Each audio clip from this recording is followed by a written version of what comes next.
Hey guys, what is up? SuperKmanrocks here, and I am here for my Week 1 review, overview, power rankings, everything for NA Academy. A lot of people were asking me if I was going to continue making Academy content throughout the year, and the answer to that is absolutely yes. I love watching Academy. It's one of my favorite leagues to watch in the world, and I really do want to make content about it.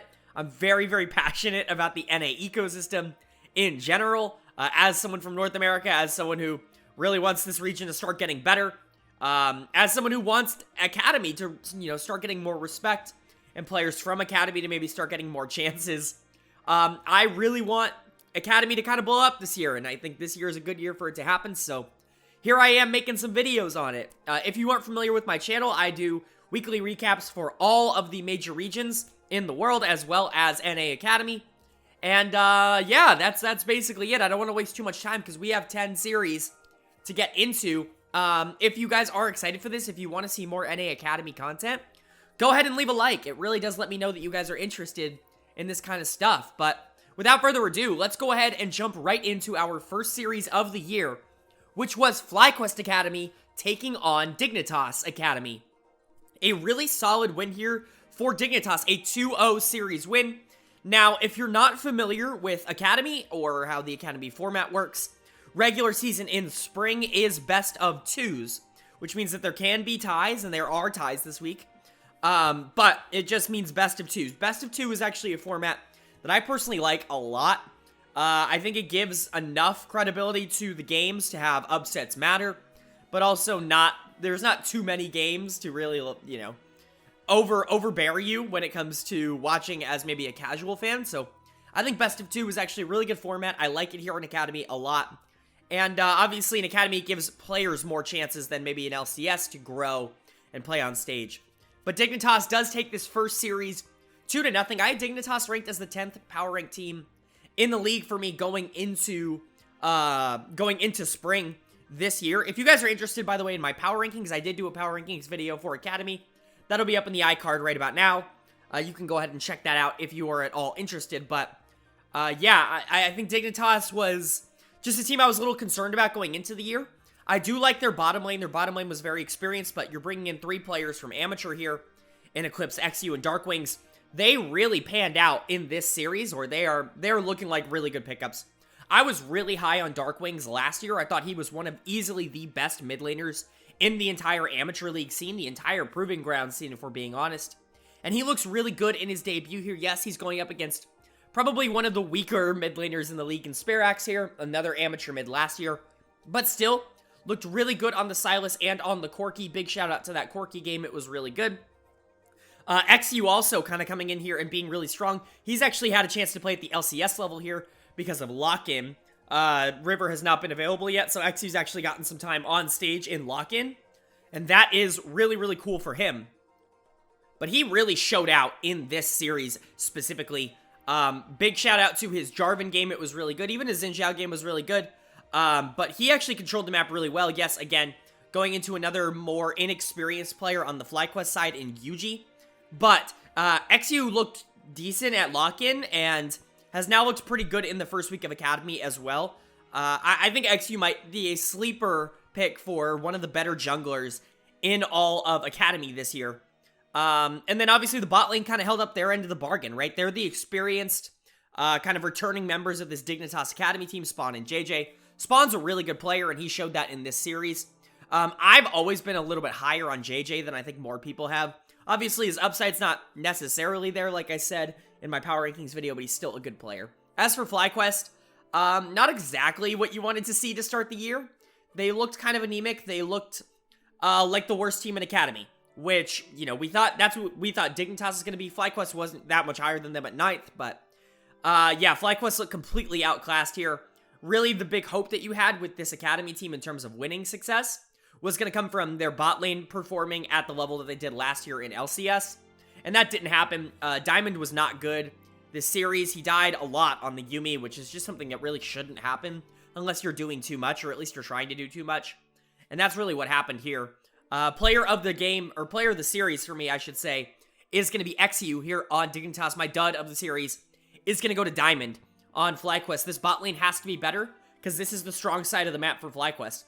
Philip didn't actually have that bad of a series, and Yuji had a pretty decent game 1 on the Xin Zhao, and then Philip a good game 2 on the Renekton, but outside of that, really not much showing for FlyQuest. It was kind of one-off performances from a couple of their players kind of showing some positives, but really outside of that, not much to say good for FlyQuest. They probably are the worst team in Academy. But for Dignitas, I know a lot of people had tampered expectations for them coming into this season, but they're definitely going to outperform the 10th place ranking that I gave them. They very much could finish closer to that top 6 level team than anything towards the bottom 4. It really is all on the shoulders of how players like XU and Darkwings can develop. In Series 1 here, though, they look pretty good. Moving on to the second series of day 1 here for Academy, we had Golden Guardians Academy taking on 100 Thieves Academy. A solid performance here. It was a 1-1 draw here. 100 Thieves won game 1. Golden Guardians won game 2. A couple of really standout members from both teams. Game 1 was really decided by Kenvi in the jungle here on the Viego. Kenvi obviously being this big prospect in Academy, one everybody wants to watch, and 100 Thieves' best player, at least going into the season.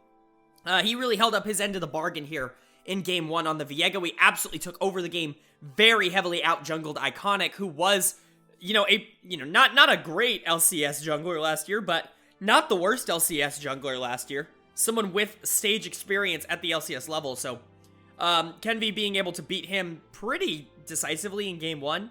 Really, really solid for 100 Thieves. They were able to close it out relatively quickly. Game 2, much more of a stomp, mostly because of just how ridiculously strong this bot lane got here. 6A and Chime obliterated Wixie and Sword. And yeah, this was going to be a weakness for the 100 Thieves team. I identified that in my preseason power rankings. Wixie is somebody who we really need to see more out of for me to really believe in. And whether it's Busio at support, or Sword while Busio's taking time out for school, whoever it's going to be there at support, it's probably going to be a weaker laning phase, and a more experienced lane like 6A and Chime can really take advantage of that, which they absolutely did in game 2 here on the Ezreal Karma.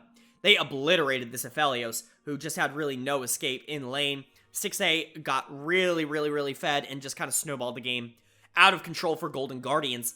6A is going to be my player of the series here. Even in game 1 on the Jhin, it wasn't a terrific game, but he still played fine. Game 2 on the Ezreal, though, that was the best game of anybody in the series. My dud of the series is going to stay on Golden Guardians, though, unfortunately, because that's going to go to Iconic in the jungle, who really does need to play better. I had this team power ranked 2nd in terms of Academy teams, and if they're going to live up to that, they really have to get better performances out of their jungler here. The solo laners were fine.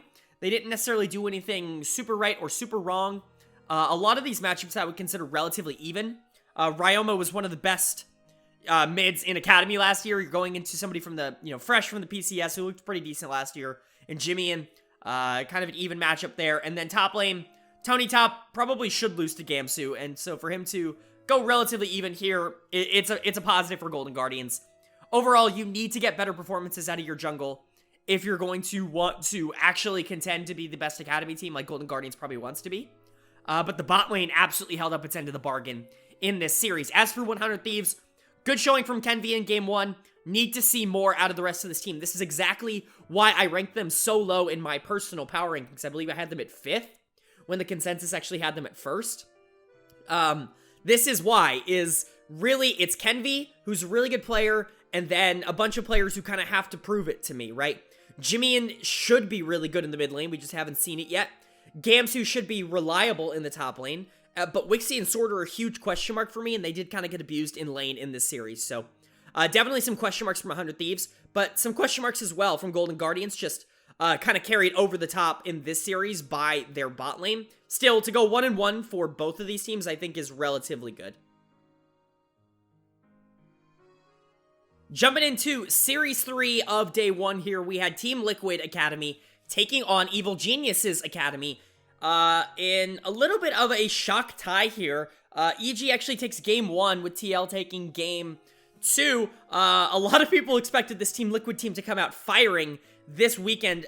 They didn't do that, unfortunately. A lot of the optimism of this Team Liquid team came down to Well, Bjergsen's going to be playing the first few games in Academy this year because Hyeri, some COVID complications, some visa complications, can't get actually into the United States yet. So they have to resort to bringing Bjergsen down here to Academy, of this young upstart Bjergsen who is returning to the LCS, kind of getting his feet wet in Academy. A pretty good first ever Academy series here from Bjergsen.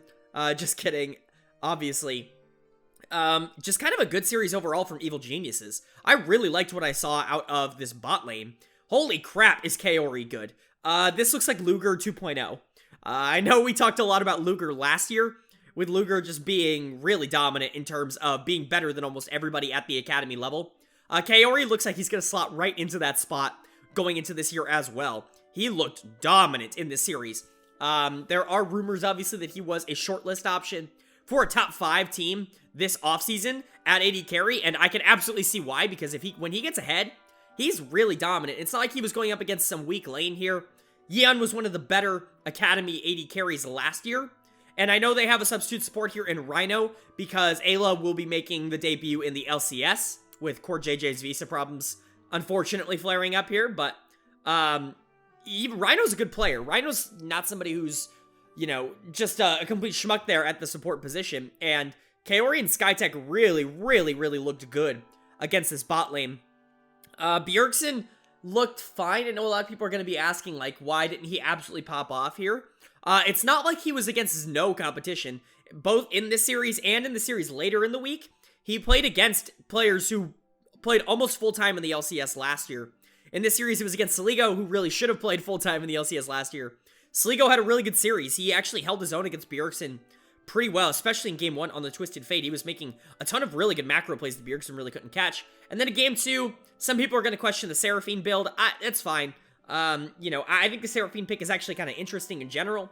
The build might not have been optimal, but he still played the champion fine. Like I always say, your gameplay is significantly more important than your build. Just EG in general, I think, looked better than expected in the series, most especially Kaori in the bot lane. As for Team Liquid, they looked a little lost in this game. Armeo is someone who I think I've talked about at length before. Armeo does a really good job early in the game of creating advantages, creating leads for his team. You don't want the gold necessarily to go on him, because he can sometimes play a little bit too passive in the mid game, a little risk averse, and I think that definitely happened in Game 1. In Game 2, it was a little bit of the same story. My dud of the series is actually going to go to Bradley in the top lane here. The Tryndamere and the Lucian picks are fine. We're going to see later in the week, he basically just played 4 mid laners in the top lane this week. I'm a little bit concerned about the champion pool, obviously. Someone who role swapped from mid to top this offseason in order to theoretically have a better shot at going pro, because the mid lane pool is just too crowded. Bradley's someone who I was really excited about in Amateur last year. Did not have a great series here against Evil Geniuses. Going into Akali twice isn't a matchup that he should be familiar with. And in Game 1, he did alright. Game 2, it was fine. I mean, wasn't necessarily a terrible series. Nobody really had a terrible series here on Team Liquid, but Bradley is going to be my dud of the series here. If you can't tell, Kaori is going to be my player of the series as well. But overall, just some kinks to work out for Team Liquid. Obviously, they're missing 2 of the players that are actually going to be on their Academy roster this year, but theoretically, you're upgrading heavily in the mid lane, obviously with Bjergsen. And then Rhino isn't, I wouldn't consider Rhino a gigantic downgrade to Ayla, so you can kind of consider this team maybe at least equal in skill level to what you would be getting out of the normal Team Liquid Academy team, and not necessarily the performance that you want to get. As for Evil Geniuses, I had them much lower on the totem pole when it came to Academy. I believe I had them at 8th or 7th, somewhere around there, and they really showed up, really just due to their bot lane, and then Saligo being really good on roams. I didn't really say anything about Tomio. Tomio had a fine series. He was good, especially in Game 1 on the Viego. He was a lot better.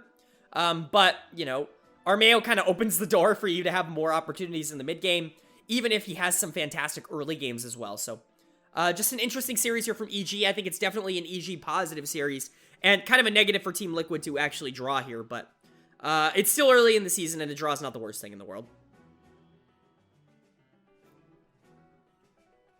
Jumping into the 4th series of day 1 here, we had Team SoloMid TSM Academy taking on Immortals Academy in a 2-0 series win here for Immortals. a really, really solid pickup here. It's always good to start your season off with a 2-0 win.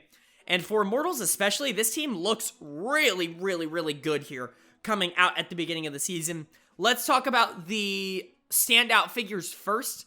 I guess that's pretty much everybody on the team, but we'll start with Arrow. Arrow is going to be my player of the series here, and he absolutely dominated on the Jinx here. It's really, really good, genuinely, to see Arrow back in Academy. He was an amateur last year with Wildcard, and he looked really good. And as far as I'm aware, him coming into Immortals here, not only is he, you know, competing for an LCS spot here at AD Carry, which I very much think he has the potential to win over Wild Turtle. Not only is he doing that, but, I mean, even just in terms of helping out players like Concept and Chad and Pretty, these younger players on the team, I think it is really beneficial for Immortals to actually have a player like Arrow on their roster who is kind of a pseudo-coach for these younger players in-game. I think a lot of people tend to look at older players in Academy and be like, well, what's the point? Why would you have an older player in Academy?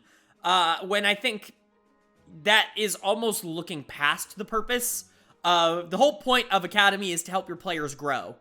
And sometimes you need in-game leaders to teach your players how to become in-game leaders. It's hard to learn from not experience. So having someone like Arrow in here who is, you know, who's done a lot for the NA ecosystem. He did a lot for Amateur last year. I think is just really good for Immortals. Also, he's really freaking good as an AD carry. And he showed that in this series on the Jinx, outclassing Instinct and Yursan, who just kind of got obliterated in lane.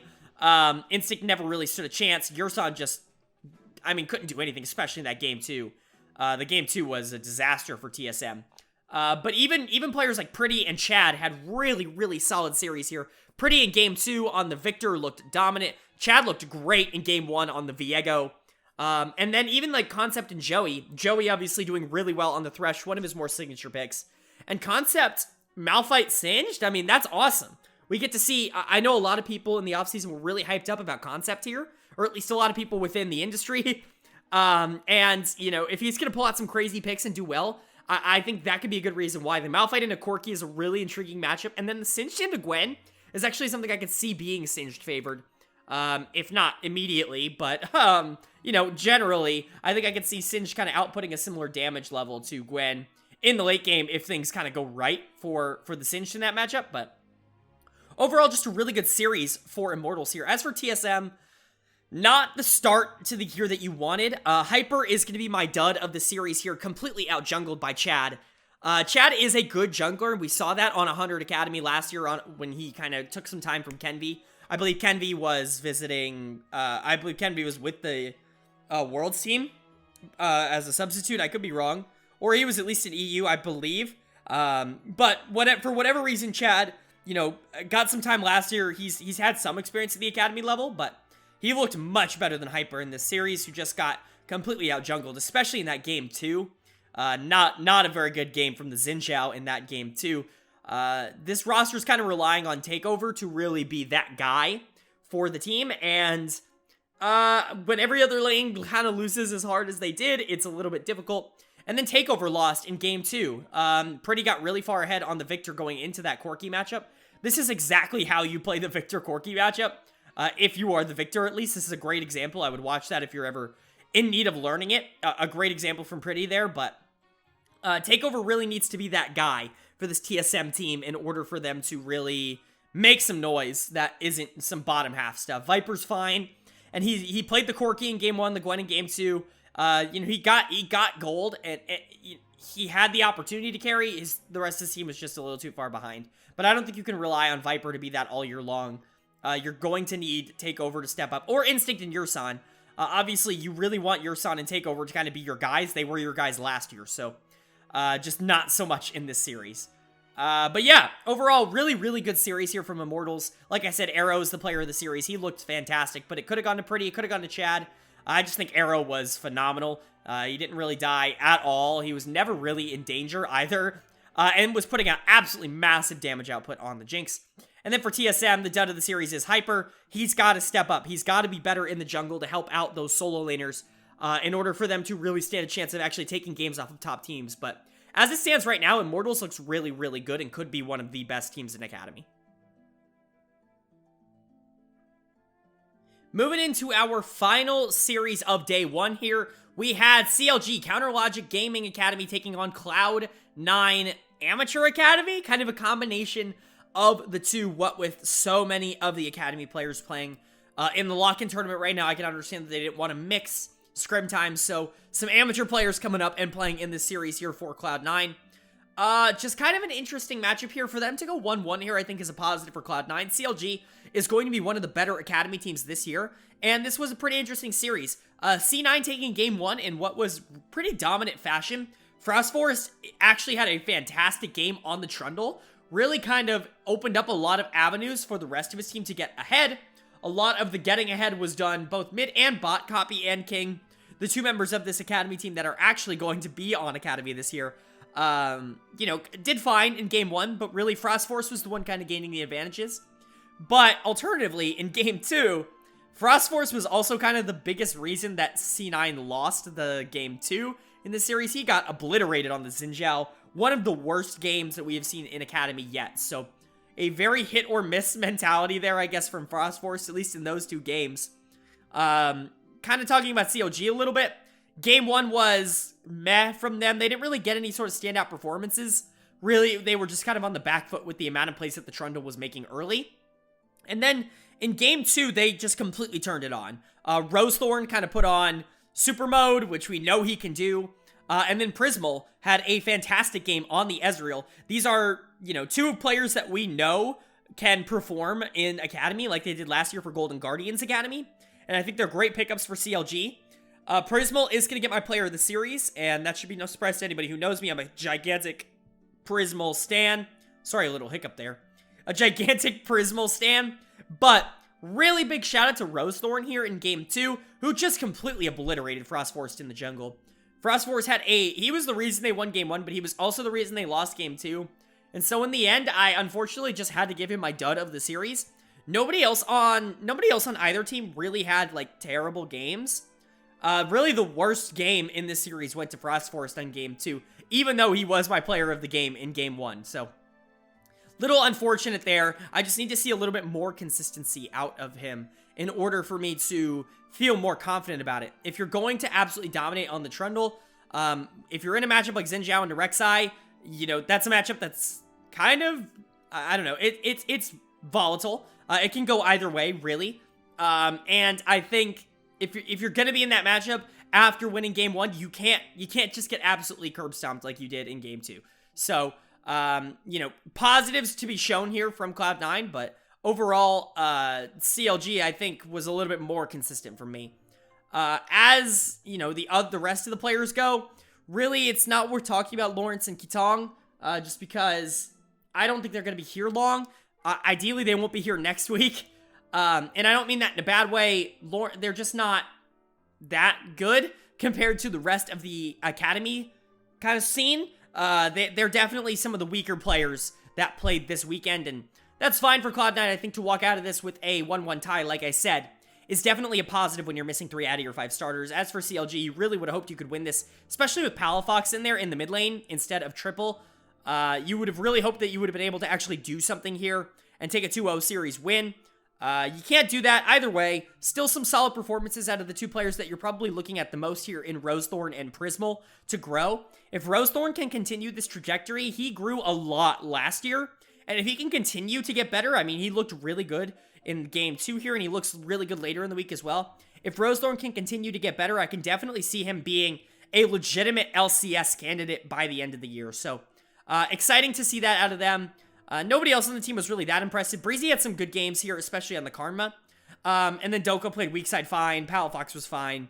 Not really a ton to talk about there, but in general, I think you would have hoped if you were CLG that you could win this series, but you're not absolutely going to be like torn apart or whatever by the fact that you couldn't take both games. Taking one game is still fine here. You're just going to hope that you can get the same level of performances that you did in half of the series from Prismal and Rosethorn the entire year.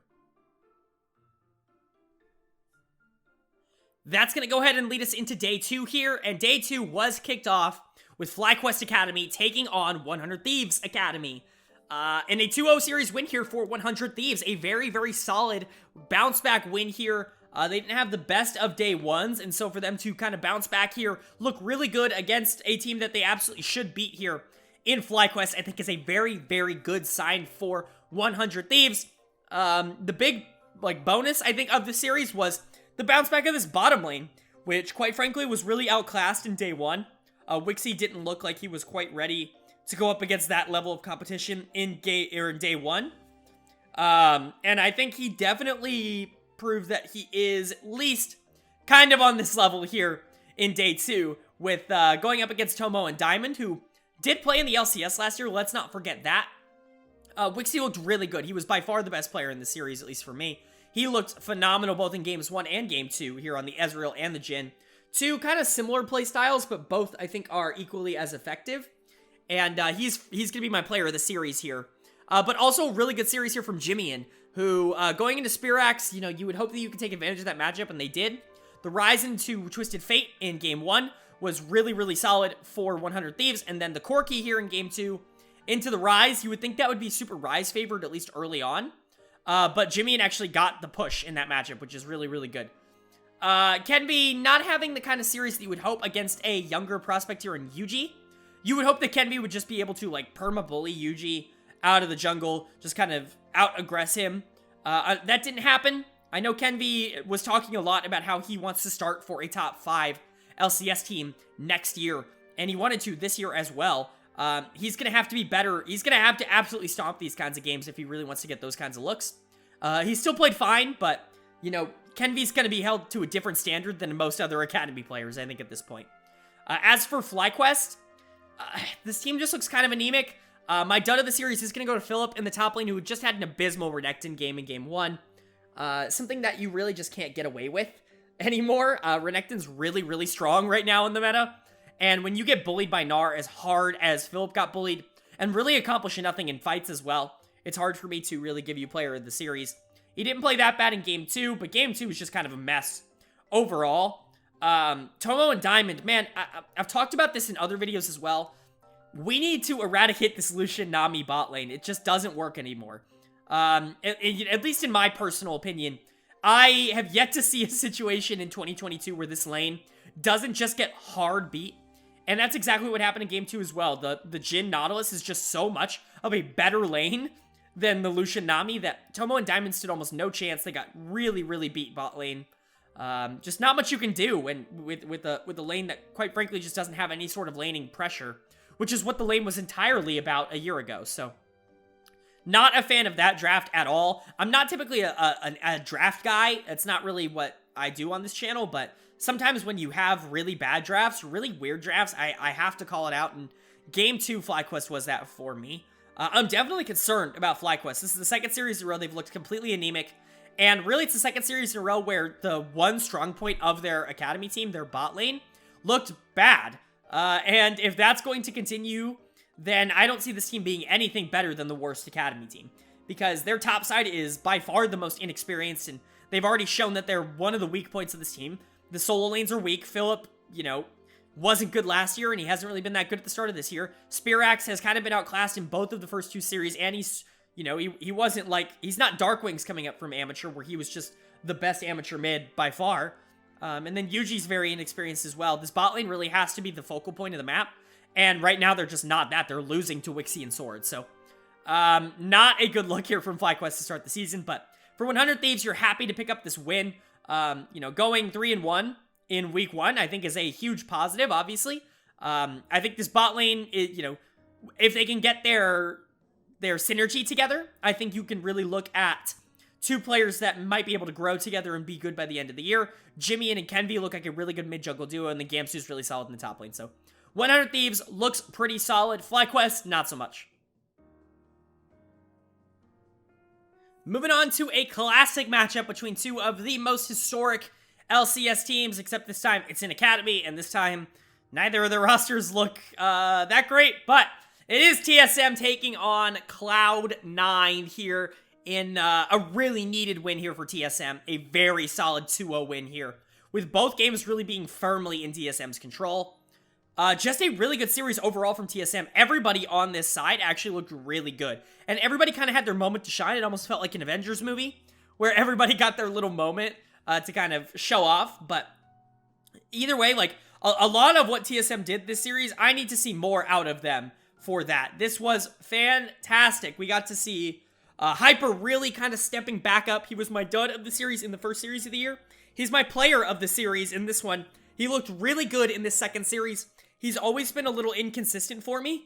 And if he can kind of narrow in on those good performances, he has the talent to be one of the better Academy junglers.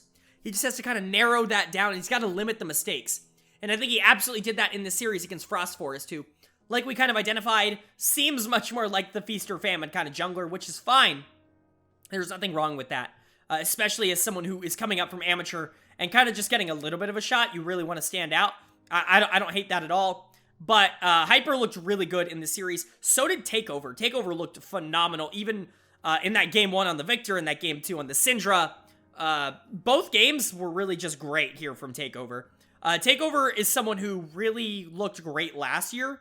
Was kind of the guy here on this TSM Academy team. Really the big standout prospect that I think a lot of people are really hoping can pan out. And, you know, he didn't have the best series in in Series 1. But this one here, a lot better.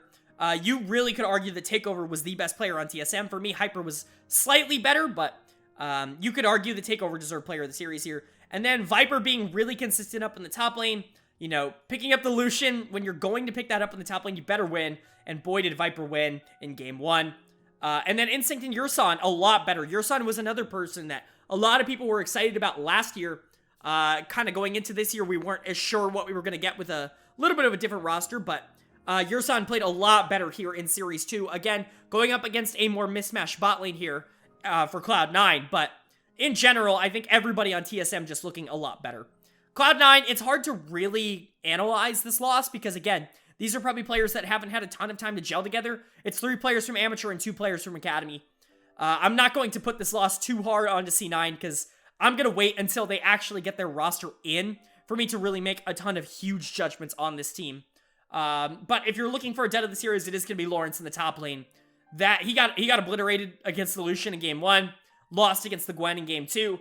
The Gangplank pick is something that into Lucian especially, you want to play it really safe, but if you can't, then you're just kind of boned. So, that's kind of what happened. Lawrence is going to be my dud of the series here, but, you know, nobody on Cloud9 played particularly well, I will say. Even Copy and King, who you're really hoping can kind of step up and be good. King has for sure regressed since coming to North America. He was phenomenal in his first season of Academy in 2020. Regressed a little bit last year, and he just doesn't look like the same player going into this year. Yes, it's, you know, I want to see him with Isles or with Winsome or whoever he's going to play with full time here, but right now I'm just, I'm concerned about King and his ability to play like a top level AD carry in the Academy circuit still. But, you know, theoretically, he's got the talent. He's shown that he can do it in the past. I'm just hopefully he can kind of reignite that. Copy is definitely looking still like a project like he did last year.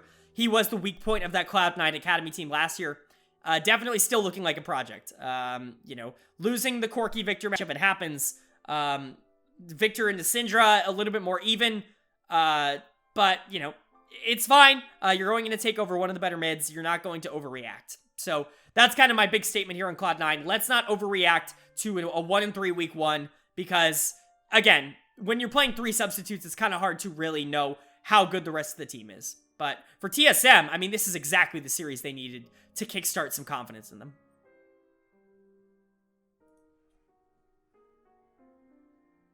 Moving on to our third series of day 2 here, we had Team Liquid Academy taking on CLG, Counter Logic Gaming Academy.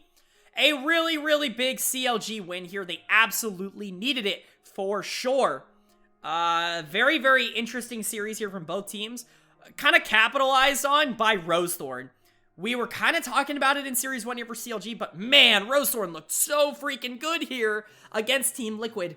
I know I'm not the biggest Armeo fan in the world, as someone who, you know, Game 2 especially, I think, kind of encapsulated the problems I have with Armeo, but still, big shout out to Rosethorn in this series, who was absolutely styling in Game 1 on the Jarvan, and then looked really good in Game 2 on the Lee Sin as well. Even if he did get behind early, he did a really good job of maintaining map pressure and coming back to win that game. But yeah, just a really, really good win here for CLG. Palafox looking really good into this young NA rookie named Bjergsen.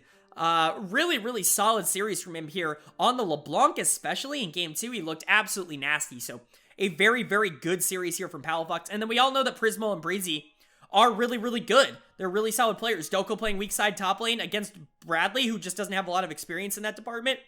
But even playing, like, more aggressive picks here, we see the Akshan top, we see the Akali kind of traded back and forth. Just a good series here from everybody on CLG, but that mid-jungle duo looks absolutely nuts to go into right now. Rosethorn and Palafox, even if Triple comes in and is, like, a little bit of what Palafox can offer, I mean, that mid-jungle was devastating this series. As for Team Liquid, again, not the kind of series you want to have here. I'm not going to put it all on, like, Armeo and Rhino here, but Armeo loses game 1. That's fine. You lose the Viego Jarvan matchup. Rosethorn's a pretty good player. I'm not going to really fault you for that. Game 2, I think he's, like, 4-0 on the Xin Zhao really early in the game, and still doesn't really have map pressure. This happens all the time with Armeo, and I don't know. He does a really good job at getting leads early and then just seems to do nothing with them. And I'm not exactly sure why or how to fix that. I don't know what really to call him out for, because he's not proactive enough. I think that's really just what it is he's got to be more proactive here on the Xin Zhao. He's got to actually do things. He's going to have to actually try and take fights when you're up 4 kills. But even then, he's still not my dud of the series. The dud of my series is going to go to Rhino here in the support position. Not a good week for Rhino. The Rakan game was one to forget. The Gragas game was even worse, man. It felt like he had no confidence by the end of that game, too. Just felt really, really bad for him. Him and Yeon got pretty outclassed here in the bottom lane by Prismo and Breezy. Again, not a bad bot lane to get outclassed by, because Prismo and Breezy are phenomenal, but this bot lane is definitely a concern, at least right now.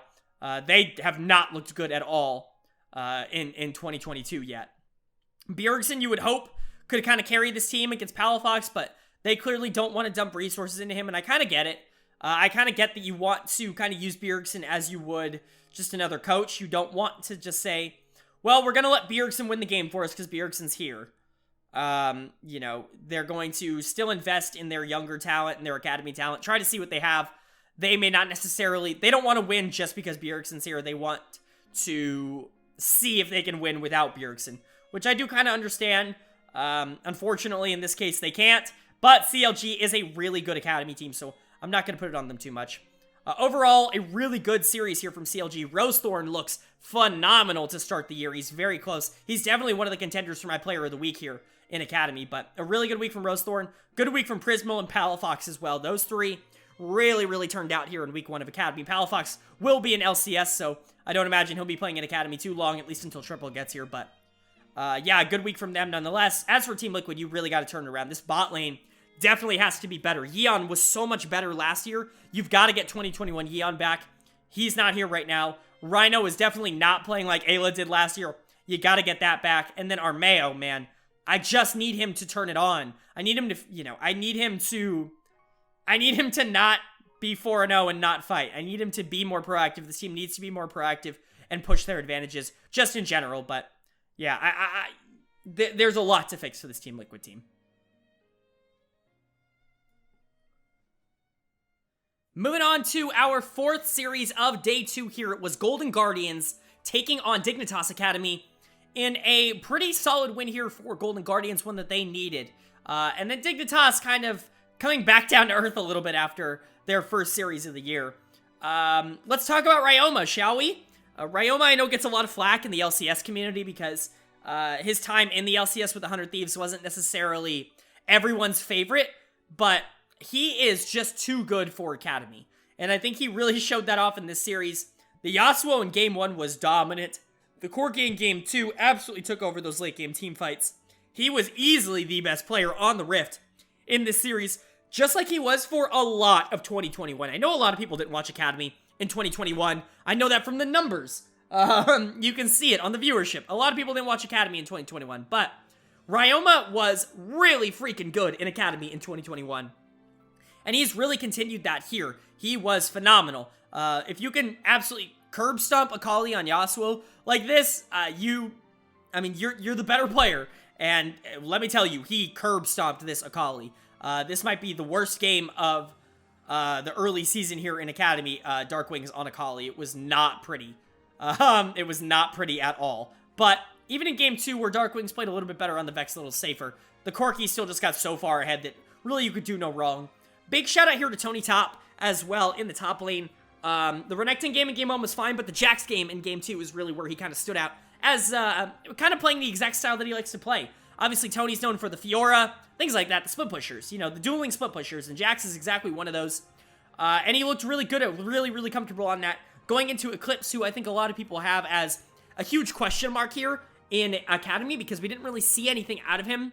Last year, he was on TSM Amateur, and they didn't play in a ton of tournaments, so we just don't have a ton of tape on Eclipse. Tony Top looking a lot better in this series going into Eclipse than he did earlier in the year. And then 6A and Chime still having a really good series. They're still going to be one of the more consistent, better, I almost said amateur, Academy bot lanes in general. Iconic also having a decent bounce back series. Still want to see more out of Iconic. He really does need to be what he was last year. I'm still waiting for that. As for Dignitas, this is a little bit of a coming back down to earth moment. You know, series 1 of the year, you're like, oh yeah, we're destroying FlyQuest. You know, UG doesn't stand a chance. Spearax doesn't stand a chance. And then, now, instead of going into those guys, you have to go into Ryoma, and Iconic, and Tony Top, and 6A and Chime, and the level of competition has drastically shot up, and I think we're seeing a little bit closer to what is probably the mean for Dignitas here, which is, they're just quite not there yet. XU and Darkwings not having the best series. Darkwings in game 1, like I said on the Akali, was pretty abysmal. It was not a good game 1 going into the Yasuo, but did bounce back a little bit in game 2. The bot lane honestly didn't look that good either. I think JJ in game 2 on the Nautilus was just dying way too much for me. XU in game both 1 and 2, dying a lot on the Jarvan and the Viego. While Iconic didn't have the best series in the world, and I was really kind of waiting for that breakout moment from Iconic, XU didn't exactly help the case by not really having the best series of all time. And like I said, Eclipse just couldn't really handle Tony in the top lane, which is fine. You know, Eclipse definitely is supposed to be the weak point of this team, so... overall, a good series for Golden Guardians, a necessary bounce back for this team because they do want to be one of the better teams in Academy this year. You know, they've played like 800 games already in 2022, so the synergy really is building up for them, and I imagine this is going to be a lot closer to what we're going to see out of them for the rest of the year. And the same can probably be said about Dignitas. You know, I'm not going to say that they're going to get absolutely stomped like they did in game 1 here for the rest of the year, but maybe as a decently competitive team that probably just isn't going to cut it at the top of the amateur and the Academy standings. I think that's probably exactly where Dignitas is going to fall. You know, my player of the series, by the way, is going to be Ryoma, and my dud of the series is going to go to Darkwings here. They're just a little inexperienced. I think they have a ton of talent, and there's a chance that as this team grows throughout the year, they end up becoming one of those teams that can really compete for top 6, but I think they're probably going to be closer to like 8th or 9th than they are to 3rd or 4th, at least by the end of the year. That brings us to our final series of the week. It was Immortals Academy taking on Evil Geniuses Academy in a 2-0 series win here for Immortals to be the only team in week 1 here to go 4-0. A really good week here for Immortals. They looked great throughout the entire week. All 5 of their players really showing up. A lot of inbuilt synergy here that you wouldn't have expected, but man, this team looked so good.